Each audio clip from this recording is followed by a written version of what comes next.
हरिहंत सिद्ध सूरी उपाध्याय साधु सर्व अर्थ के प्रकाशी मांगलिक उपकारी है।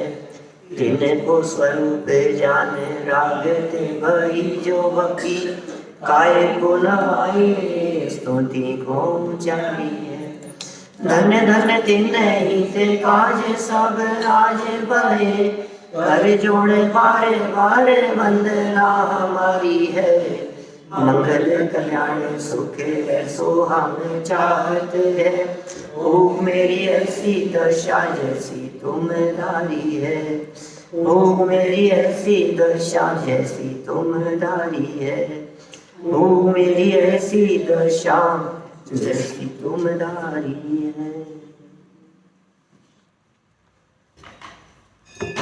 क्षत्रचूड़ामणि नामक ये ग्रंथ और इसमें 10वें नंबर को आधार बनाकर जीवंदर कुमार और उनके राजा गोविंद राज के परस्पर चर्चा वार्ता हुई और उसके उपरांत दोनों ने मिलकर के यह योजना बनाई कि हमें काष्ठांगार के साथ में युद्ध करना ही चाहिए, उस पर विजय प्राप्त करनी है।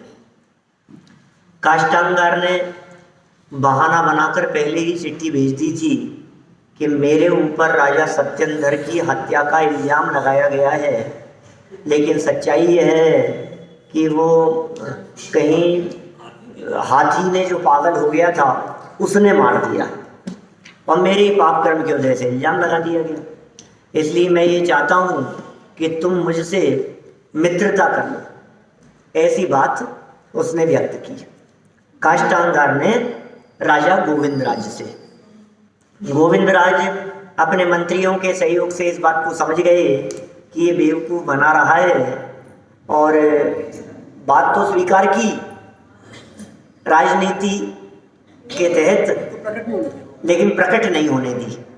इस बात को स्वीकार तो कर लिया कि ठीक है हम तुम्हारी मित्रता स्वीकार करते हैं, लेकिन अंदर में पूरी योजना बना ली सेना के साथ में कि वहाँ जाकर के किस तरह से हमारे को आक्रमण करना है। देखिए फिर जब रवाना हुए तो रवाना होते समय उन्होंने पूजन की, अनुष्ठान किया, दान दिया और इस प्रसंग के माध्यम से कहा गया कि कोई भी कार्य करने से पहले यदि आपके धार्मिक परिणाम हो, आपने दान, अनुष्ठान, पूजन विधान कुछ किया हो तो वो कार्य सफल होता ही होता है। ऐसा इन्होंने एक प्रकार से नीतिकारों ने नियम बतलाया। बहुत सुंदर बात है, वह ऐसा होना भी चाहिए। और मैंने इस प्रसंग में आपसे बहुत सारी बातें कही थी, जिसमें कहा कि चाहे हमारे घर में गृह प्रवेश का कार्यक्रम हो, चाहे शादी विवाह का कार्यक्रम हो। विवाह का कार्यक्रम शुरू होता है तो देव दर्शन से शुरू होता है और जहाँ संपन्न होता है वहाँ भी फेरे होने के बाद पहले देव दर्शन के लिए जाते हैं। माने सभी स्थानों पर चाहे वे लौकिक कार्य भी कुछ भी हो, आखिर ये परंपरा क्यों है? क्योंकि सभी जगह पर हमारे देव शास्त्र गुरु ही प्रमुख है। हाँ, यहाँ तक कि देवलोक में भी जाकर के पैदा होते हैं ना।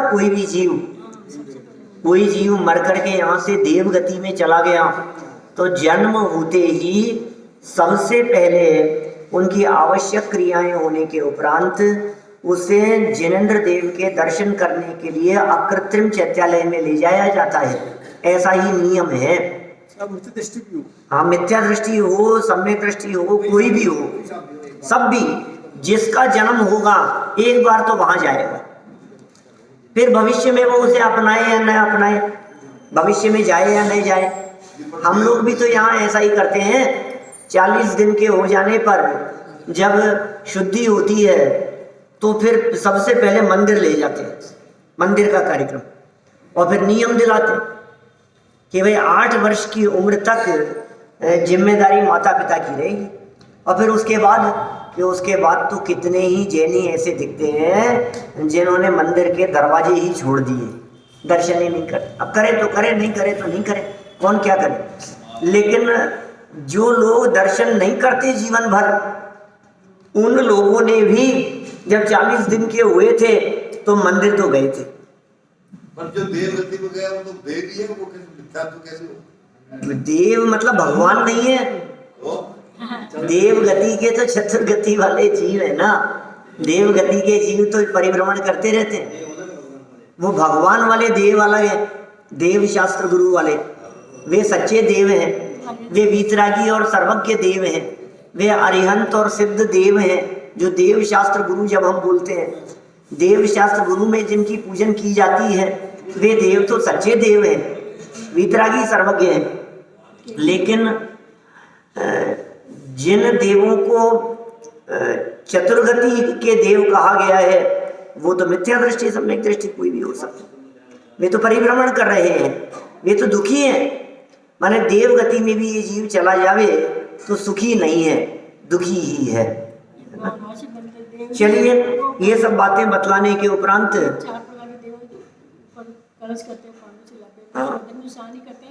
सौधर्म ईशा नहीं करते हैं। इनका प्रश्न ये है कि जब वहाँ पांडुक शिला पे ले जाके जन्माभिषेक किया जाता है तो सौधर्म इंद्रिय करते हैं या चारों प्रकार के देव? सौधर्म इंद्रिय, सौधर्म ईशान करते हैं। हाँ, भवनवासी आदि की वहाँ गति नहीं है, वो वहाँ जाते नहीं। समूचरण में जरूर पहुँचते हैं, है ना, मेरू पर्वत के शिखर तक पहुँच। हाँ, तो सब वैमानिक देव हैं, वैमानिक देव। देखिए आगे बढ़ते हैं, पेज नंबर है 469। राजा गोविंद राज का राजपुरी नगरी के निकट आगमन।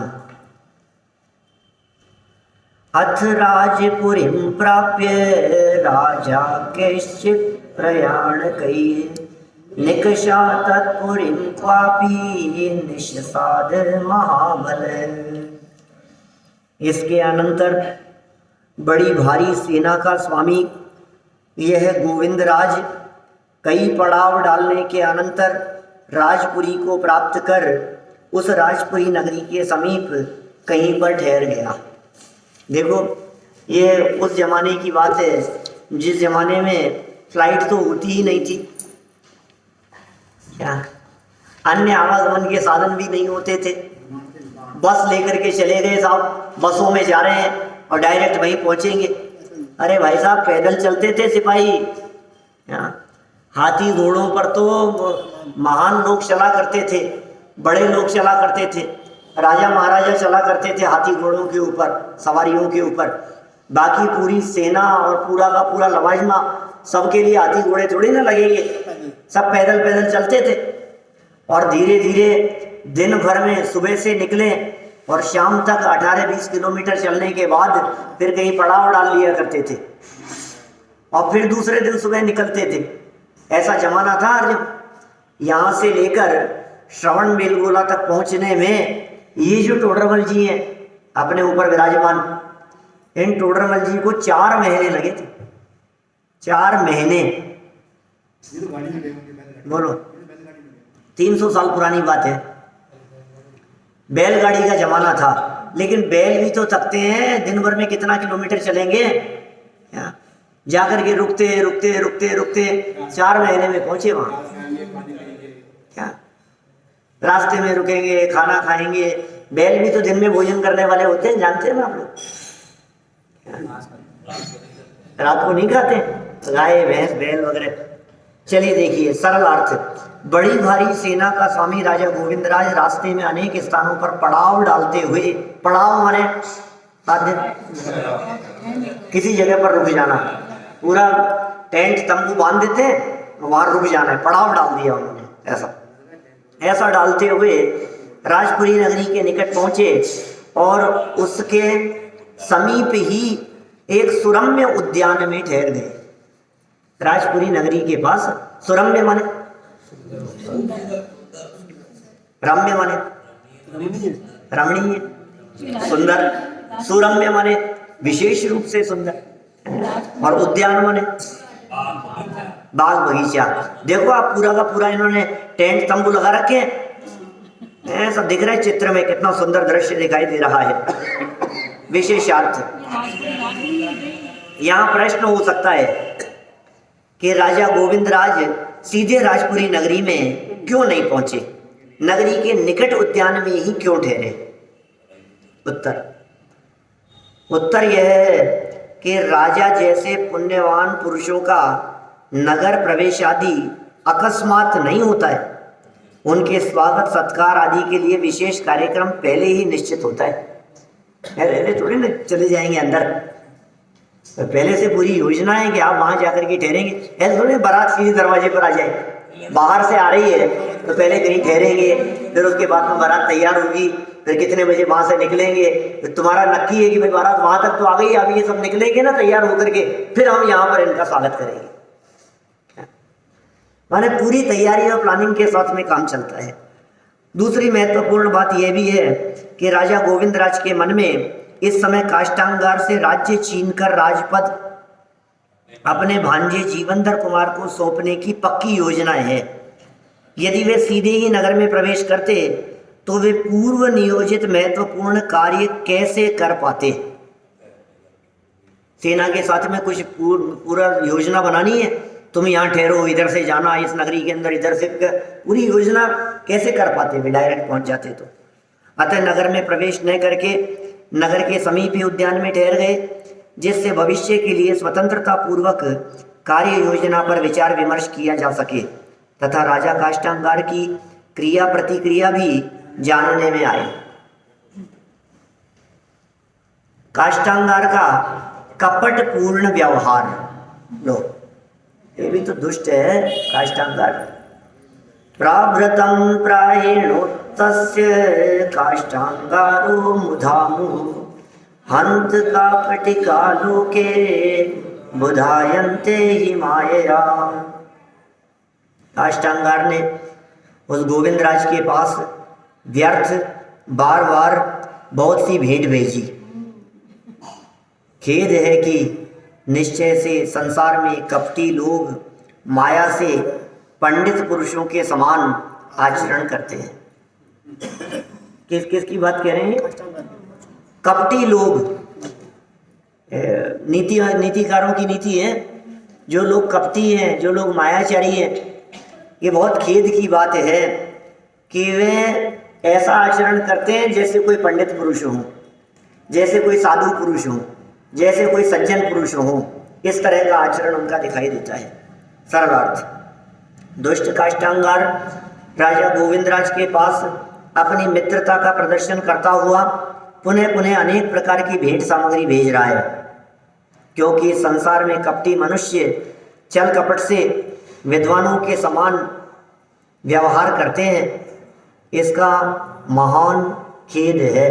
मैंने एक और शिक्षा ये देना चाह रहे हैं कि कपटी व्यक्ति से सदा सावधान रहना, क्योंकि अति वात्सल्य प्रदर्शन ये मायाचार का सूचक है।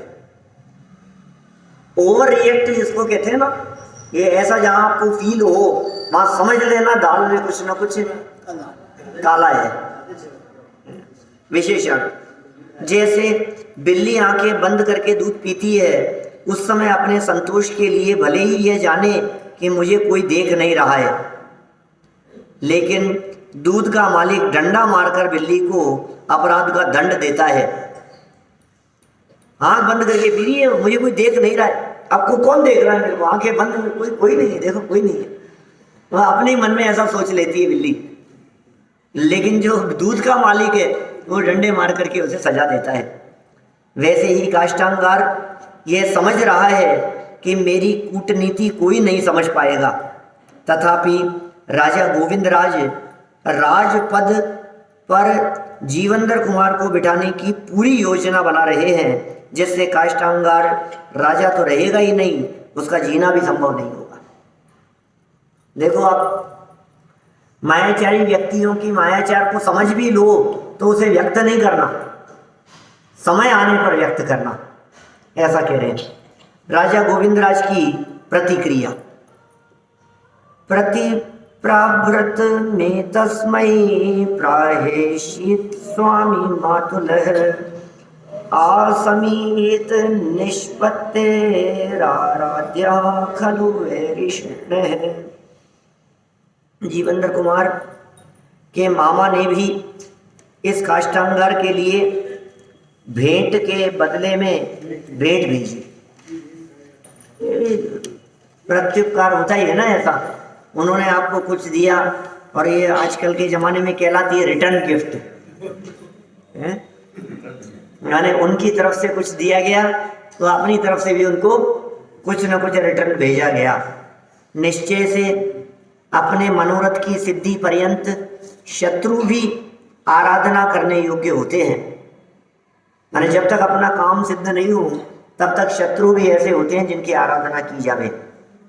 जीवनधर कुमार के मामा राजा गोविंद राज भी सब कुछ जानते समझते हुए चतुराई से मायाचारी दुष्ट काष्टांगार को भेंट के बदले अपनी ओर से भी पुनः पुनः भेंट सामग्री भेज रहे हैं, क्योंकि जब तक अपना मतलब सिद्ध ना हो तब तक अपने शत्रु को भी प्रसन्न रखना आवश्यक होता है। माने अपने शत्रु को भी प्रसन्न रखा जाता है जब तक अपना काम सिद्ध न हो जाए। राजा लोग नट के समान होते हैं। लो क्या बात कह रहे हैं, कैसे होते हैं राजा? अतः अपना अभिप्राय उद्देश्य जब तक सिद्ध न हो तब तक वे शत्रु के साथ भी प्रेम पूर्वक व्यवहार करते हैं, अन्यथा अपने अभिप्रेत कार्य की संपन्नता में व्यवधान आ सकता है। अतएव दुष्ट काष्टांगार को 100% शत्रु जानते मानते हुए भी राजा गोविंद राज मैत्रीपूर्ण व्यवहार कर रहे थे, जो सर्वथा उचित है। उचित अवसर के पहले ही शत्रु को अपना अभिप्राय ज्ञात हो जावे तो अपनी हानि की संभावना रहती है। अतः राजा गोविंद राज ने उचित अवसर की प्रतीक्षा की। ये सब राजनीति के पार्ट हैं।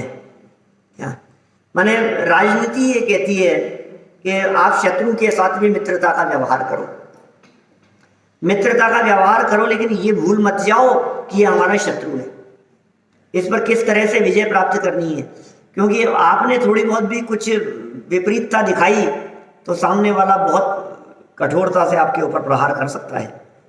राजा गोविंद राज द्वारा स्वयंवर की घोषणा। लो,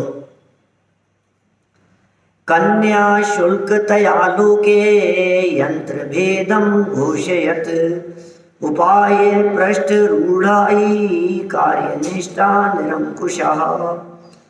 फिर गोविंद राज ने लोक में कन्या के मूल्य रूप से यंत्र भेद की घोषणा कराई, अर्थात यह घोषणा कराई कि जो चंद्रक यंत्र का भेदन करेगा उससे अपनी कन्या का विवाह करूंगा। नीतिकार कह रहे हैं, निश्चय से सदुपाय में तत्पर पुरुष नियम से कार्य को विघ्न रहित सिद्ध करने वाले होते हैं। माने अपने कार्य को सज्जन पुरुष विघ्न रहित होकर के संपन्न करते हैं। जो कोई वीर पुरुष चंद्रक यंत्र पर स्थित कृत्रिम वराह त्रय का भेदन करेगा उसको मेरी कन्या वर रूप में स्वीकार करेगी। ये स्वयंवर हुआ करते थे पुराने जमाने में इस तरह के। स्वयंवर माने क्या होता है? स्वयं माने खुद ही, और वर माने हस्बैंड, पति का चुनाव करना। तो माता पिता नहीं, वो कन्या लड़की खुद ही अपने पति का चुनाव करे, वो स्वयंवर कहलाते थे। ये तो पुराने जमाने के स्वयंवर हैं, और आजकल फिर जमाना बदल गया है, स्वयंवर होने लग गए। खुद ही डिसाइड कर लेती हैं क्या हमें किससे शादी करनी है। वर माने उत्तम, श्रेष्ठ। देखिए आप, तो ये मेरी जो पुत्री है वो उससे स्वयंवर करेगी जो ऐसा कार्य करेगा। गोविंद राज की पुत्री। ऐसी घोषणा राजा गोविंद राज ने सर्वत्र ही करा दी, क्योंकि कारण कार्य की उत्तम जानकारी रखने वाले पुरुषों के काम में किसी प्रकार की बाधा नहीं आती है। जो उत्तम पुरुष हैं उनको पता है कौन से कारण से किस तरह का कार्य होता है। कार्य के अनुसार ही कारण होता है और कारण के अनुसार ही कार्य होता है, ऐसा नियम है। आप जो कार्य करना चाहते हैं आपका कारण कैसा है, माने उस कार्य के लिए किए जाने वाले हैं या संपन्न होने वाले जो कारण हैं, वो कारण यदि योग्य नहीं होंगे तो कार्य संपन्न नहीं होगा। आपको काम क्या करना है? आपको बनाने हैं घर में डोसे, क्या? और आप उसके लिए क्या कर रहे हो? कोई बाटी जैसा कुछ के लिए जो योजना बनाई जाती है, बेसन बोल रहे हो, चिल्लड़े बन जाएंगे। आपको बनाने हैं डोसे और बोल रहे हो आप बेसन, हैं? तो बताओ काम होगा कि नहीं होगा? बोलो डोसे बनेगी कि नहीं बनेगी? अरे नहीं नहीं, तुम चिंता मत करो, सब बन जाएंगे, सब बन जाएंगे। तुम तो विश्वास रखो, विश्वास रखो, तुम मेरे ऊपर भरोसा नहीं है तुम्हारे को? अरे भरोसा तो है, लेकिन कारण देख करके कार्य क्या दिख रहा है? तुम्हारे ये जो कारण दिख रहे हैं वर्तमान में, ये जो वर्तमान में क्रियाकलाप दिख रहे हैं, तुम्हारी ये जो जिस दिशा में गति हो रही है, इसे देख करके हमें अंदाजा लग रहा है क्या होगा, क्या बनेगा, कहाँ पहुंचोगे, इसे देख करके अंदाजा लगाया जा रहा है। तुम भले ही कहते रहो बार बार, तुम चिंता मत करो, तुम चिंता मत करो, सब हो जाएगा, सब कर लेंगे, बन जाएंगे। अरे बनेंगे कैसे? बेसन से थोड़ी ना डोसे बनते हैं। तो कितनी सुंदर बात कही कि जो योग्य पुरुष होते हैं, जो महापुरुष होते हैं, वे लोग कार्य के अनुसार कारण की जानकारी रखते हैं। काम क्या करना है उसके अनुसार कारण होगा, इस बात की वे जानकारी रखते हैं। देखिए विशेषार्थ, राजा गोविंदराज अपनी कन्या के लिए योग्य वर तो चाहते ही थे, और साथ ही अनेक राजाओं के साथ मैत्री भाव भी चाहते थे। बोलो, उसे काष्ठांगार के विरुद्ध शक्ति संचय भी करनी थी, तथा जीवंदर कुमार का यथार्थ परिचय कराने का भी भाव उनके मन में था। वे कोई न कोई बहाना तो चाहते ही थे। उन्हें इस कार्य के लिए अपनी कन्या के हेतु स्वयंवर मंडप की रचना ही अधिक उपयुक्त लगी। अतः उन्होंने देश देशांतर में स्वयंवर रचना की घोषणा करा दी, जो अत्यंत उचित है। जगह जगह के राजाओं के पास में सब जगह संदेश भेज दिए कि स्वयंवर हो रहा है। कन्या के स्वयंवर की घोषणा का परिणाम, धनुर्धराश्च संभूता श्रेवर्णिक कुलोद्भवा आमोहो देहि नामास्थाम स्थाने पी पातेत। तदनंतर तीनों वर्णों के कुल में उत्पन्न धनुर्धारी वहां आकर इकट्ठे हो गए। निश्चय से, शूद्रों को छोड़कर, तीन वर्णों वाले, निश्चय से जब तक मोह रहता है तब तक वह मोह जीवों की बुद्धि अथवा श्रद्धा का नहीं पाने योग्य वस्तु में भी पतन करा देता है। देखिए, तदनंतर कन्या लोभ के कारण तीन वर्णों के कुल में उत्पन्न विशेष लोग धनुर्विद्या में निपुण राजा, सेनापति, सरदार आदि वीर पुरुष स्वयंवर मंडप में आने लगे, क्योंकि जीव को जब तक मोह है तब तक वह मोह जीव की अयोग्य स्थानों में प्रवृत्ति कराता ही है। कोई सरदार है, कोई सेनापति है, कोई मंत्री है, कोई राजा भी होंगे, कोई क्षत्रिय पुरुष है, कोई सेना में लोग हैं, लगता है ना उनको कि अपनी वीरता के प्रदर्शन का एक अच्छा मौका है, तो हम करेंगे ये काम। विशेषार्थ, कन्या तो नियम से एक ही पुरुष को वरेगी, ऐसा ही है। कन्या के लिए तो एक ही पुरुष से वर होता है, विवाह होता है। अन्य अनेक पुरुषों को तो अपमानित ही होना है। भाई, वो जिसके गले में वरमाला डालेगी वो तो श्रेष्ठ सिद्ध हो गए, अब बाकी सबको तो अपमानित ही महसूस होना है कि यार हमारी बेइज्जती हो गई, उसने हमें मना कर दिया। यह सब जानते हुए भी मोहवश सबको ऐसा लगता है कि कन्या मुझे ही वरेगी। इस कारण अनेक लोग स्वयंवर मंडप में आ गए। स्वयंवर मंडप के अंदर बहुत सारे लोग आ गए। जीव को एक मोह परिणाम ही दुखदाता है। अन्य बाह्य वस्तुएं जीव को कभी दुख दे ही नहीं सकती। क्या ये कितने सुंदर वाक्य हैं, ये सिद्धांत वाक्य दे देते हैं। आप किससे दुखी हो बताओ? चारों तरफ के वातावरण से कितना पोल्यूशन हो रहा है, इससे ये कितने धुआं चारों तरफ फैल रही है। इस बात से आप परेशान हैं? आप स्वास्थ्य से परेशान हैं कि बच्चों से परेशान हैं? आप किस चीज़ से परेशान हैं? आप पड़ोसी से दुखी हैं कि पटाखों के धमाकों से दुखी हैं? आप किस बात से दुखी हैं? हमें हजार कारण दुख के दिखाई देते हैं। ये जगत के जीव बाहर में कारण तलाशता रहता है, और जबकि आचार्य देव स्पष्ट शब्दों में कह रहे हैं तेरे दुख का कारण बाहर में कहीं नहीं है। क्या?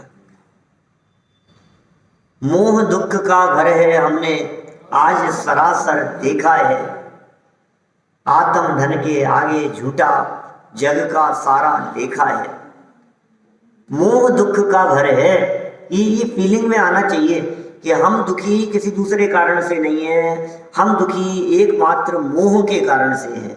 किसी और के प्रति जो हमारा मोह परिणाम है, ये परिणाम मेरा। कोई वस्तु चले गई तो वस्तु के चले जाने से दुख कितना कि जितना मोह उतना दुख। घर में एक व्यक्ति का मरण हुआ, सबको दुख बराबर हुआ?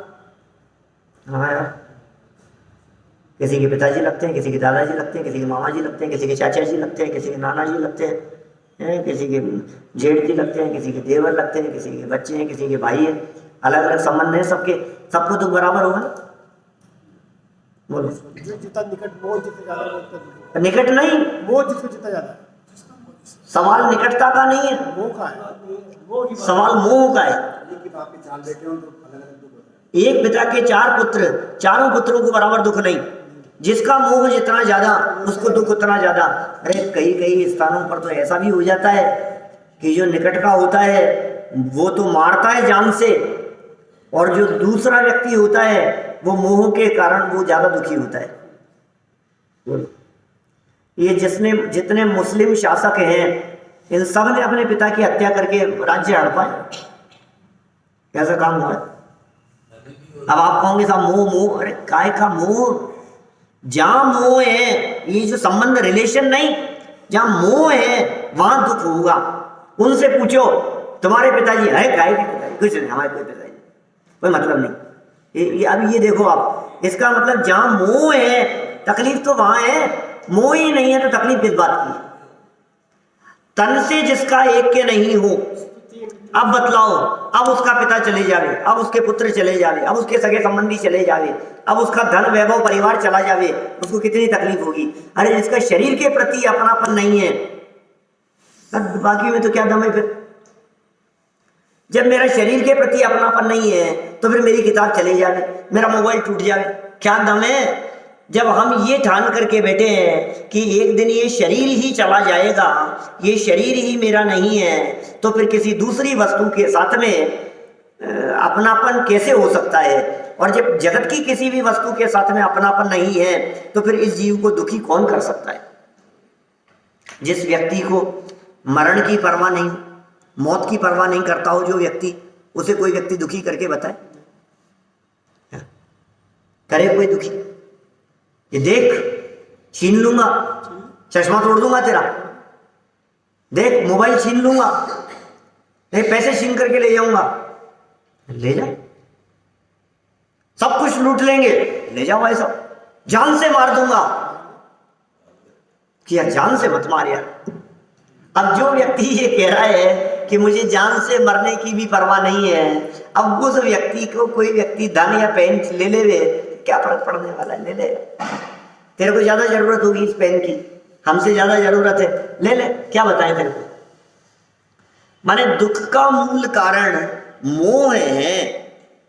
मोह जितना कम हो उतना व्यक्ति का दुख कम होगा, और मोह जितना ज्यादा हो उस व्यक्ति का दुख उतना ही ज्यादा होगा। ये सारे राजा अपमानित होकर के भी क्यों दुखी हैं? मोह के कारण। अरे नहीं नहीं, मेरी योग्यता का पता नहीं है, मैं कर लूंगा ये काम, मेरे से ही शादी करेगी वो।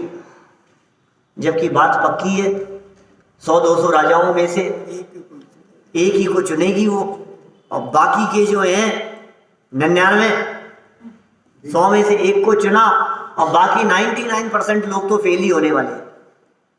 जितने भी होंगे उनमें से 99% फेल होंगे। अपमानित होंगे, बेइज्जत होंगे, लेकिन उसके बावजूद भी ये सारा कृत्य कौन करवा रहा है उनसे? मोह ही करवा रहा है। क्या ये सारा काम मोह के माध्यम से करवाया गया है? क्या चीज? अरे वो आगे जाकर के हो सकता है इन सबके साथ में क्या करेगा। अभी सब 99 नाराज हुए, वो तो आए तो हैं सब लोग, ये तो आने की बात कर रहे हैं। अभी आने के बाद में उनको क्या भेंट देंगे, कैसे संतुष्ट करेंगे, कैसे उनसे मित्रता का व्यवहार करेंगे, अभी तो कहानी बाकी है भाई साहब। अभी एंड थोड़ी ना हुआ है मूवी का, अभी तो चल रही है पिक्चर। आगे घटना क्या घटेगी, ये किस तरफ पिक्चर घूमेगी, क्या मालूम। देखिए आप, जीव को एक बात तो नक्की है कि जीव दुखी है, ये तो नक्की है। अब दुखी क्यों है ये बताओ। अरे क्या करें साहब, मेरे पास तो मोबाइल ही नहीं है इसलिए दुखी हूं मैं तो। मेरे पास तो गाड़ी ही नहीं, हमारे पास तो अच्छा मकान ही नहीं है, उनके पास तो देखो ऐसा मकान है, हमारे पास तो अच्छे कपड़े ही नहीं है, हमारे पास तो ऐसा नहीं है, हमारे पास तो ऐसा नहीं है, उनके पास ऐसा है। तुम काहे की वजह से दुखी हो? संयोग ना होने की वजह से। तो हमें एक बात बतलाओ, संयोगों का ना होना क्या ये दुख का कारण होता है? सच्चाई है कि यह संयोग मेरे पास में नहीं है, ये जो मान्यता है, और इनके न होने की वजह से मैं परेशान हूं, ये जो मान्यता है, ये मान्यता दुख का कारण है। दुनिया में कोई व्यक्ति आपको दुखी नहीं कर सकता है यदि आप अपने आप से दुखी नहीं हो तो। कोई दुखी करके बताओ मेरे को, कोई व्यक्ति दुखी करे, बोलो दुखी करने के लिए क्या क्या करेगा? छीनेगा, झपटेगा, मारेगा, पीटेगा। दुखी करने के लिए क्या करेगा? और फिर भी दुखी न हुए तो? आपने ऐसे कई वीरों को देखा होगा टीवी की स्क्रीन पर, जिनको शत्रु मारते रहते हैं और वो हंसते रहते हैं, और मार वो हंसते रहते हैं। अब वो और दुखी होता रहता है मारता मारता कि दुखी, ये रो क्यों नहीं रहा, ये पीड़ित क्यों नहीं हो रहा, इसको तकलीफ क्यों नहीं महसूस हो रही, और मार ले। थक गया क्या अपने मारते मारते? क्या थक क्यों गया मारते मारते? अब ये आदमी परेशानी कि अरे दुखी नहीं हो रहा है। तो ऐसे व्यक्ति को कौन दुखी करे? अब कैसे दुखी करे बताओ? मारने वाला दुखी हो रहा है, उसकी इच्छा की पूर्ति नहीं हो रही है। डांटने वाला दुखी हो जाता है भाई साहब। सामने वाला यदि डांट के असर नहीं हो उसके, तो ये सामने डांटने वाला दुखी हो जाता है। इसका मतलब दुखी होना और सुखी होना ये दूसरे के ऊपर नहीं है, ये तेरे परिणामों के ऊपर निर्भर करता है। सारी कंट्रोलिंग अपने पास में है। आप किसी परिस्थिति में चले जाओ, यार ट्रेन में एसी का टिकट नहीं मिला, रिजर्वेशन भी नहीं हुआ, जाना जरूरी है, और जनरल में धक्के खाते जाना पड़ेगा। अब बोलो क्या करें? आज तो बहुत दुखी हो गए कि सुनो, जिस देश में, जिस भेष में, जिस हाल में रहो, गायक रहो, बस गायक ही रहो। गायक रहे जो गायक ही रहे, फिर कौन करे दुखी उसको। बताओ मेरे को, जो गायक ही रहे, जो गायक रहे उसको कौन दुखी करे? कैसे दुखी करे इसको? यार ये दुखी होता ही नहीं है, मैं क्या करूं? मुनिराजों को देखो ना, त्यागियों को देखो, व्रतियों को देखो, तपस्वियों को देखो, ज्ञानियों को देखो, दुखी होते ही नहीं है, क्योंकि उन्होंने बाहर से नाता तोड़ दिया और अंदर से नाता जोड़ लिया। जिन्होंने अंदर से नाता जोड़ लिया, उन्हें अंदर में संपत्ति मिल गई, तो बाहर की विपत्तियां उन्हें किसी भी प्रकार से कष्ट करने वाली नहीं होती। दुखी होने का पुर्जा खराब हो गया। दुखी होने का पुर्जा खराब हो गया। ये सुंदर सुंदर वाक्य है भाई। हैं? ऐसा मन करता है, इतने सुंदर सुंदर वाक्य ये लिख करके रखो अपने दिलो दिमाग में। ये वाक्य, जीव को एक मोह परिणाम ही दुख दाता है। बस कौन दुख दाता है? बच्चे नहीं, बच्चों के प्रति मोह है ना। माता पिता नहीं, उनके प्रति मोह, अपेक्षा, यही तो मोह है। अपेक्षा ही तो मोह है, वही तो दुखदाता है। हमें अपेक्षा थी ये काम ऐसा होना चाहिए था और ये काम ऐसा नहीं हुआ। हमारी ये अपेक्षा हमारे दुख का कारण बनती है, इसी का नाम मोह है। यही दुख दाता है। दाता माने देने वाला। अन्य बाह्य वस्तुएं जीव को कभी दुख दे ही नहीं सकती, दे ही नहीं सकती। कैसा बीमार हो गया, मैं तो बहुत दुखी हो गया। अरे बीमारी दुख नहीं कर सकती क्या? बीमारी दुखी नहीं कर सकती। कितने प्रसंग ऐसे दिखते हैं अपने विद्वानों के, ज्ञानियों के, मुनिराजों के, संतों के, सबके समाधि पूर्वक मरण करते हुए। बीमारी थी बहुत और फिर भी शांत परिणामों पूर्वक देह छोड़ के चले गए। ये क्या हुआ? इतनी वेदना होते हुए भी, इतनी बीमारी होते हुए भी होगी, कोई बात नहीं, शांत परिणामों से जीवन पूरा हो गया। किस बल पर? बल है अंदर स्वभाव के अवलंबन का। जीव को एक मोह परिणाम ही दुख दाता है। अन्य बाह्य वस्तुएं जीव को कभी दुख दे ही नहीं सकती। एकत्र हुए सभी पुरुषों को मोह परिणाम से ने ही संत्रस्त किया है। वे क्यों त्रस्त हैं? वे क्यों दुखी हैं? जितने लोग एकत्रित हुए हैं, राजा महाराजा सिपाही वगैरह, संत्रस्त माने त्रस्त, व्यस्त, त्रस्त, अभ्यस्त, तीन शब्द हैं ना। एक पूजन में दादा के द्वारा लिखी थी, मैं व्यस्त, त्रस्त, अभ्यस्त रहा। ये स्थिति है सारे जगत के प्राणियों की। कल जो हमने शेराला में आपसे मनुष्य गति के दुखों की चर्चा की थी, यही बातें हैं सब। पहले तो क्या होता है? व्यस्त रहता है, बिजी रहता है बहुत ज्यादा, त्रस्त होता रहता है माने दुखी, त्रस्त माने दुखी, बिजी बहुत है और इतना पसंद रहता है, दुखी रहता है बहुत ज्यादा। लेकिन वो रोज का काम और रोज दुखी होना, और करते करते क्या होता है फिर? अभ्यस्त। अभ्यस्त माने हैबिचुअल, आदत में आ गई।